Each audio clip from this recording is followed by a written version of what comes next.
સહજાત્મ સ્વરૂપ પરમ ગુરુ. જ્યારે જીવને નિર્જર થાય છે ત્યારે સંવર છે જ ને. અને જ્યારે સંવર છે એટલે આ નવા કર્મ આવતા નથી. એ જીવે તો છે જ, એટલે જૂના જાય જ ને. એનું આયુષ કર્મ ખપે છે, એનું નામકર્મ ખપે છે, એનું શાતા અશાતા વેદનીય ખપે છે. એટલે સતત જીવ જ્યારે કરતા છે ત્યારે જ ભોગતા છે, અને જ્યારે ભોગતા છે ત્યારે જો સમકિત નથી તો ત્યારે જ કરતા છે. એટલે જ્યાં બંધાવાનું છે ત્યાં છૂટવાનું છે. એટલે જીવ જ્યારે કરતા છે, ક્યાંક કરે છે, હજી સમકિત નથી થયું, એટલે એને આનંદ આવે છે કાં દુઃખ થાય છે કે આ વેઠ મારા ઉપર આવી. એટલે કર્મ ભોગવે જ ને. એટલે કરતા છે ત્યારે જ ભોગતા છે, અને ભોગવે છે માનો. એ ભોગવે છે એટલે માનો મીઠાઈ ખાય છે, આનંદ આવે છે એટલે ભોગવે છે, નવા બાંધે છે એટલે કરતાય છે ને. ના, આવી મીઠાઈ ન આવવી જોઈએ એટલે ભોગવે છે ને, ભોગતા છે મીઠાઈનો. આવી નો એટલે પાછો કરતાય થાય છે નવા કર્મનો. એટલે જ્યારે ભોગતા છે ત્યારે નવા કર્મનો કરતા છે, જો સમકિત નથી તો. અને કરતા છે ત્યારે જૂના તો ભોગવે જ છે પાછો, જો સમકિત નથી તો. એટલે અકર્તા ભાવે અબંધ પરિણામે ગૃહસ્થપણું કુપોદેવ જીવી ગયા. અને હોત આસવા પરિસવા, આશ્રમમાં સંવર થાય એનો. એટલે છૂટવાની જગ્યાએ જ્ઞાની, બંધાવાની જગ્યાએ જ્ઞાની છૂટે છે, અને છૂટવાની જગ્યાએ અજ્ઞાની બંધાય છે. કુપોદેવ કહે છે હોત આસવા પરિસવા નહીં ઇનમે સંદેહ, અમને શંકા નથી કાંઈ. પણ આવું કેમ થાય? માત્ર દ્રષ્ટિ કી ભૂલે, ભૂલ ગઈ તો એ ગતિ આવે આપણને. આપણે ભૂલ ગઈ નથી એટલે આપણે છૂટવાની જગ્યાએ બંધાય. જ્ઞાનીને ભૂલ વહી ગઈ છે એટલે જ્ઞાની બંધાવાની જગ્યાએ છૂટે. એટલે વેપાર કરીને, ઘર માંડીને ગોપાલદેવ બંધાણા નહીં, મહાવીર સ્વામી બંધાણા નહીં. એટલે સંવર છે ત્યારે જ નિર્જરા છે, નિર્જરા થાય છે ત્યારે સંવર છે જ. જ્યાં ડૂબવાનું છે ત્યાં જ તરવાનું છે, અલગ નથી બે. બાપા છોકરાને કહે છે તને તરવાનું આવડે ને પછી તાર તળાવમાં જવાનું, ત્યાં સુધી નહીં જવાનું. તો પાણીમાં જાય નહીં, તરે કેવી રીતે? ખબરદાર જો ગયો છે તો તને તરવાનું આવડે પછી જ જાજે તું પાણીમાં. તો જ્યાં ડૂબવાનું છે ત્યાં જ તરવાનું છે. કે કેવી રીતે તરવું? આવડતું નથી તો જ્ઞાનીની આજ્ઞામાં રહેવાનું. કેમ કે નહીં તો તરતા શીખે જ કેમ? ને તો એ અકર્તા થાય જ કેમ? એટલે જ્યારે ભોગતા છે ત્યાં જ અકર્તાપણું છે, એ શીખે તો. એટલે ઉદયને યોગે કર્મ ભોગવતા શીખવું પડે. એ કેમ થાય? રાગ દ્વેષ ન કરે તો. એટલે વ્યવહારિક, આ તો સિદ્ધાંતિક વાત કરી. એને સુખ સમયમાં છકી નહીં જવાનું, દુઃખમાં હિંમત નહીં હારી જવાની. ઉદય આવેલા કર્મમાં જેટલો સંભવ રાખે તો ઓલા કર્મ તો પડ્યા જ છે, નવા બાંધવાનું નિમિત્ત ન બને. તો જૂના ખરી ગયા, નવા ન બાંધ્યા એટલે ખાલી હલકો થયો ને ધીરે ધીરે. તો શુભમાં રહે, ભક્તિ સત્સંગ માળા જાપ કર્યા કરે, વાંચે જ્ઞાનીના વચન. એટલે અશુભનો બંધ ઓછો છે ને કે નથી? શુભનો બંધ છે ને. એ શુભના બંધને લીધે ધીરે ધીરે ધીરે એને આગળ વધતો જાય, પુણ્ય વધતું જાય છે, પાપ ગળતું જાય છે. એને એવા સારા નિમિત્ત મળે, એને જ્ઞાનનો ઉઘાડ થાય પુણ્યને લીધે, વધારે સમજાય. એમ કરતાં કરતાં કરતાં એને સમ્યક દર્શન થાય. પછી સમ્યક દર્શન જો પછી પાપ તો કરે જ નહીં. પછી એ શુભનો બંધ પડે સમકીર્તિ નહીં, પણ ઉત્તરોત્તર એને આગળ જ વધારે. સમકીર્તિ દેવ થાય, દેવેન્દ્ર થાય, ઇન્દ્ર થાય, સ્વધર્મ દેવલોકમાં જાય, અનુત્તરમાં જાય, સર્વાસિદ્ધમાં જાય, તોય હજી એનાથી આગળ પૂર્ણ પછી છૂટી જાય, મોક્ષ થઈ જાય.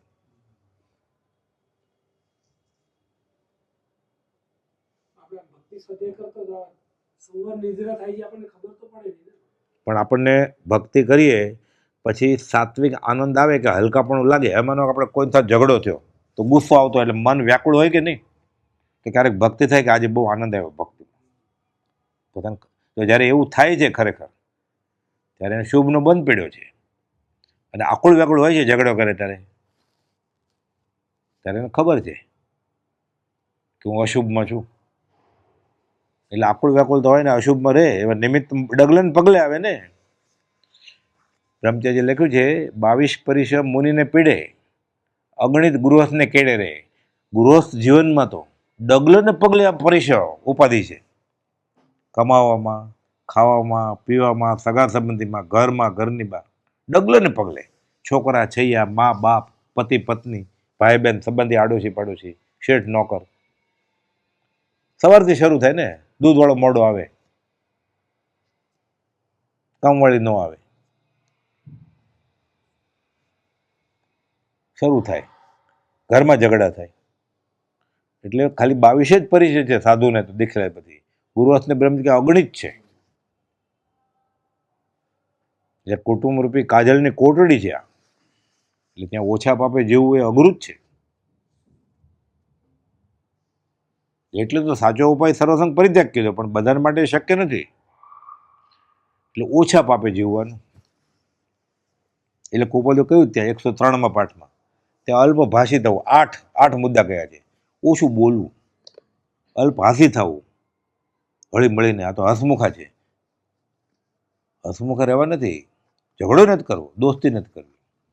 અલ્પ આવકારી થવું, પધારો પધારો, અમારા ઘરે તમે ક્યાંથી પગલાં કરો. અલ્પ આવકારી થવું, અલ્પ ભાવના દર્શાવી, અગુરુ થવું, પરિણામ વિચારો. અને પરિણામ શું આવશે? કાજલની કોટડી કે ડાઘ લાગશે ને લાગશે.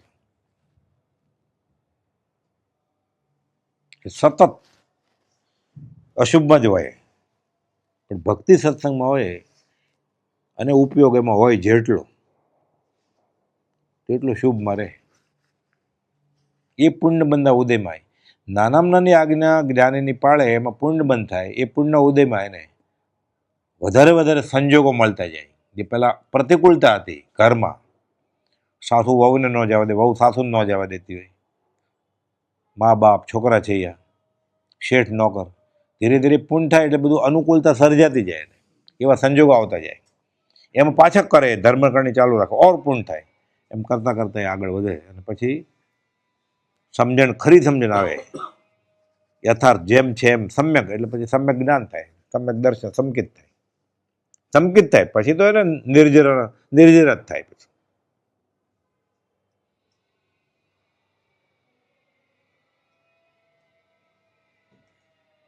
એને ક્ષયિક સંકિત થાય જળમાંથી.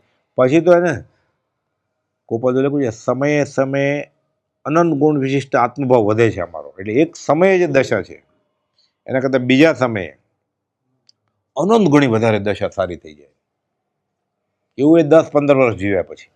આ તો 313માં પત્રમાં લખ્યું, સમયે સમયે અનંત ગુણ વિશિષ્ટ આત્મભાવ વધતો એવી દશા ચાલે છે. એ બધા કર્મ ખપી જ જાય ને એ જ ભવે. કંઈ જોતું જ નથી. તો ઉદય આવેલા કર્મ સહન કરવા છે અને જોતું નથી કાંઈ.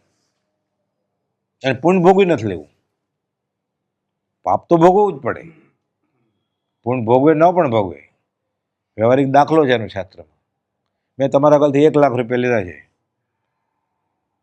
મારે તમને આપવા પડે. તેમ કરીને ટાંટીઓ ભાંગી નાખ્યું, વ્યાજ સાથે હું લઈશ, એટલે આપવા જ પડે ને મારે.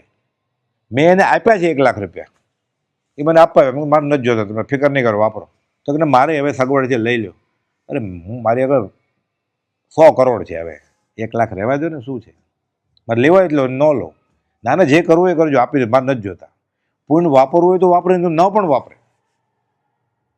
પાપ ભોગવવું જ પડે. તો જ્ઞાનીને પુણ્ય ભોગવવાના ભાવ છે જ નહીં. ઝવેરીપણું, જ્યોતિષપણું, શતાવધાનીપણું બધું છોડી દીધું. અમારે વચમાં આવે છે કે આત્મામાં એક જ ટ્રીપ મારી હોત ખાલી પરદેશ જઈને, તો આખા ભાવનું દાલદર ફીટી ગયું હોત ને. 10 વર્ષ ત્યાં કારમો ઉદય, જેમ જેમ તમે હડસેલી હતા ન રંચરે નાખે. અમે એ ભોગવી લઈએ એટલે ફરી વાર વેપાર કરવા જન્મવું જ ન પડે.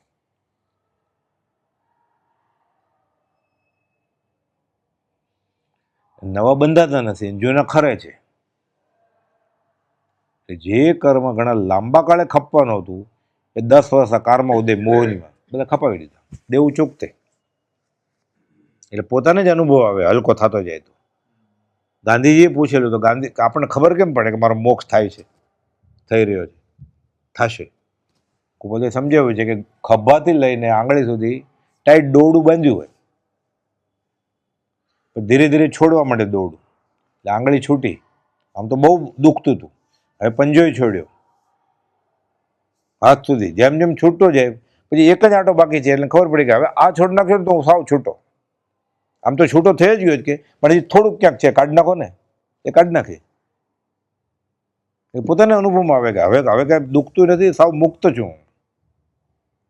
મુક્તાત્મા હોવાથી એને નામ ઠામ ગામ કાંઈ નથી, પણ હજી વ્યવહારે છે, શરીર છે, 107 લખ્યું એ નીકળી જશે તો છેલ્લે આયુષ પૂર્ણ મટી દેહ પાત્ર. જો વ્યવસ્થિત ગણિત છે, ગાંધીજીને સમજાવ્યું પડે કે પોતાને ખબર પડે કે હું છૂટું છૂટું થાઉં છું ને હવે છૂટી ગયો છું, થોડુંક જ બાકી છે.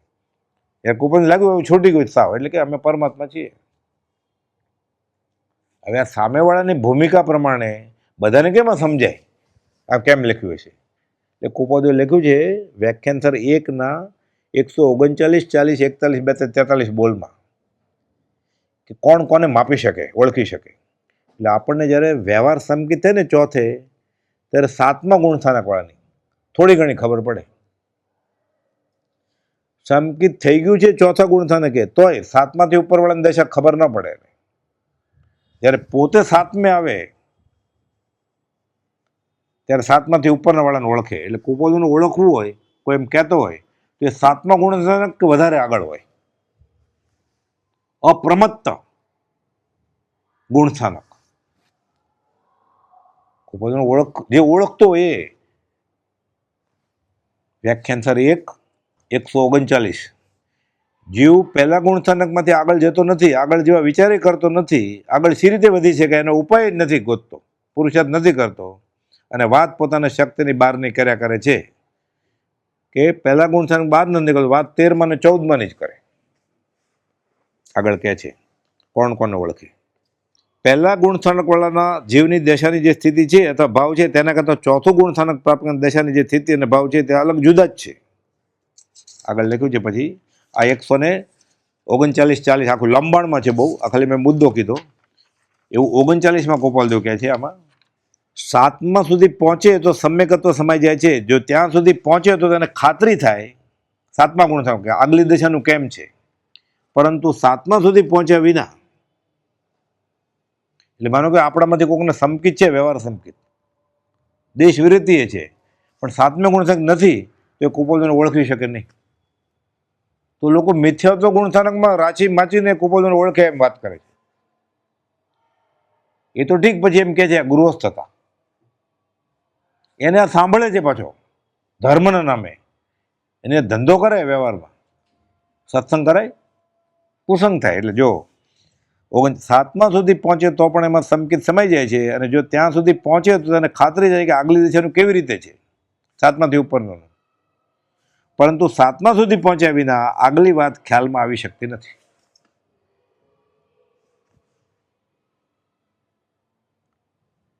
એટલે કોઈ કુપોદોનું જરા પણ ઘસાતું બોલતો હોય ને નક્કી ઓળખતો જ નથી, એ મિથ્યાત્વી છે એમ થઈ ગયું ને.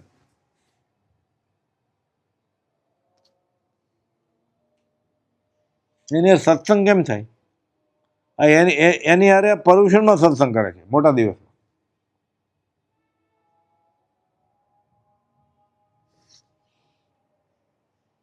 આ કેટલું કડક વાત છે ને કેટલી પાવરફુલ કામની વાત છે કે 7મા સુધી પહોંચ્યો તો પણ મોટી વાત છે કે ત્યાં સુધી એને ખબર જ ન પડ્યા. એટલે આ મુદ્દા ફરી ફરીને વાંચે ને એટલે પછી કુપોદની દશા શું હશે ને એને એમ કેમ કહ્યું છે કે હું ભગવાન છું એ ખબર પડે, એ સૌભાગ્ય ઓળખે. કહેવામાં આવે છે કે 13મું ગુણસ્થાનક આ કાળે ને આ ક્ષેત્રથી ન પમાય. આ બધા બોલે આ કાળે કેવો જ્ઞાન ન હોય, મોક્ષ ન હોય. 142માં બોલ તેમ કેનારા પહેલામાંથી હજુ ખસતા નથી. જો પહેલામાંથી ખસે, ચોથા સુધી આવે અને ત્યાં પુરુષાર્થ કરી 7મું જે અપ્રમત છે ત્યાં સુધી પહોંચે તો પણ એક મોટા મોટી વાત છે. 7મા સુધી પહોંચ્યા વિના તે પછીની દશાની સુપ્રતીતિ થઈ શકે મુશ્કેલ છે. ફરી વાર કહ્યું. એટલે વ્યાખ્યાન સર 1:139-42માં બોલ અને ખાલી 39માં બોલ કે કુપોદને ઓળખવા કેવી રીતે. જે કુપોદને ઓળખતો હોય ને એ સંકિત તો હોય જ, વ્યવહાર સંકિત હોય, દેશ વિરતિ હોય, સર્વ વિરતિ હોય, 7મા ગુણસ્થાનક કહેવાય કે એને આત્માનો અનુભવ હોય. પ્રભુસિંહજી, સૌભાગભાઈ, જોઠાભાઈ, અંબાલભાઈ ઓળખે, બ્રહ્મચર્યજી ઓળખે, કોણ ઓળખે? 2 જગ્યાએ કુપોલ દેવા લખ્યું છે. આગળ આત્મને વિશે પ્રમાદ રહિત જાગૃત દશા તે 7મું ગુણસ્થાનક છે. ત્યાં સુધી પહોંચવાથી તેમાં સમ્યકત્વ સમાઈ ગયું છે. ચોથા ગુણસ્થાનકે જીવ આવીને ત્યાંથી 5મું દેશ વિરતિ, થોડાક વ્રત છે. 6ઠું સર્વવિરતિ, બધું છોડી દીધું છે, પણ હજી 5માં પ્રમાદ આવી જાય. 7મું પ્રમાદ રહિત વિરતિ છે, ત્યાં પહોંચે. આગળ પહોંચેથી આગળની દિશાનો અંશે અનુભવ હતો. ખાલી અંશે ખબર પડે 7મે પહોંચે, પછી આગળ બધું ન ખબર પડે તો ગોપાલદેવ વિશે. તેથી નીચેને તો ખબર જ કેમ પડે કાંઈ. ચોથા ગુણસ્થાનકો જીવ 7મા ગુણસ્થાનકે પત્ની દશાનો જો વિચાર કરે તો તે કોઈક અંશે પ્રતીત કરી શકે. ચોથા ગુણસ્થાનકો સમકીતિ, એને 7માનું ગુણસ્થાન ખબર પડે.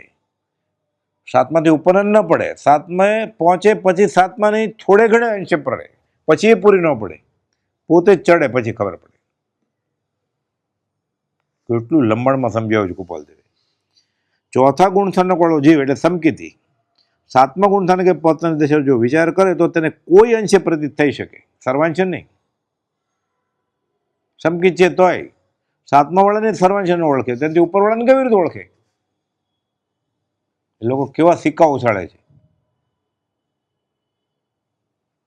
પણ તેનો પહેલા ગુણસ્થાનક વાળો જે વિચાર કરે તો શી રીતે પ્રતિમા આવી શકે? એટલે કુપોલની દશા પહેલા ગુણસ્થાન વાળો કેવી રીતે આપી શકે? જે અમે ઓળખતા નથી, લાગે છે અલૌકિક દશા. કારણ કે તેને જાણવાનું સાધન જે આવરણ રહિત થવું, તે પહેલા ગુણસ્થાનક પાસે હોય નહીં. એ આવરણ જાય, અનંતાનુમંદી જાય, 4 એ પ્રકૃતિને 3 મોહિની, મિથ્યા તો મોહિની, મિશ્ર મોહિની સમકી જાય, પછી એને સમકિત થાય. પછી કુપોલદેવને અંશે ઓળખી શકે ખાલી. એ ચોથે આવે પછી 7માને ખાલી ઓળખે, અને 7મા વાળો ખાલી અંશે ઓળખે એનાથી ગોપાલદેવને. તો ચોથાવાળાની એ વાત ક્યાં કરવી? સમકિત છે તોય તો મિથ્યાની તો વાત જ ક્યાં કરાય? એટલે કોનું વાંચવું છે ને કોનું માનવું છે? એ કદાચ ખાલી જાપ કર્યા કરે ને, 20 દુહા બોલ્યા કરે તોય ઘણું ઘણું. સહજાત્મ સ્વરૂપ પરમ ગુરુ.